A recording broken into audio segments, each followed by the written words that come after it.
নমস্কার, সবাইকে জানাই আমার আনন্দিত জয়গুরু।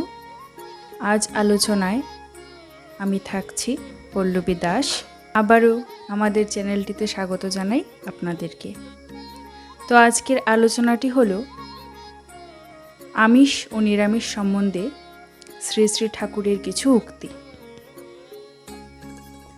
শ্রী শ্রী ঠাকুর বলেছিলেন, আমি পূর্বেও মাছ খেয়েছি, কিন্তু তাতে সাধনার ফল খুব বেশি একটা ভালো হয় নাই, তাই লোককে মাছ মাংস খেতে নিষেধ করি। মাছ মাংস খেলে ধ্যানের জ্যোতি স্পষ্ট দেখা যায় না, ধোয়া ধোয়া দেখা যায়, স্মৃতিশক্তির বিঘ্ন হয়, স্ফূর্তির হানি হয়।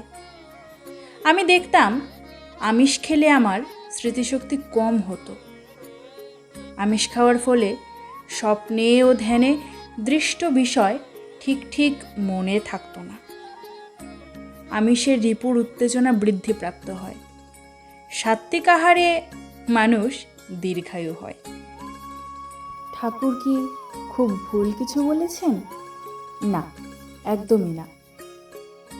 এখন আপনারা যারা অত্যন্ত মাংসপ্রেমী, মানে আমিষ ভক্ষণ করতে খুবই ভালোবাসেন, নিরামিষটা ঠিক ভালো লাগে না, তাদের কাছে হয়তো বা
বিভিন্ন ধরনের সমস্যার সৃষ্টি হতে পারে।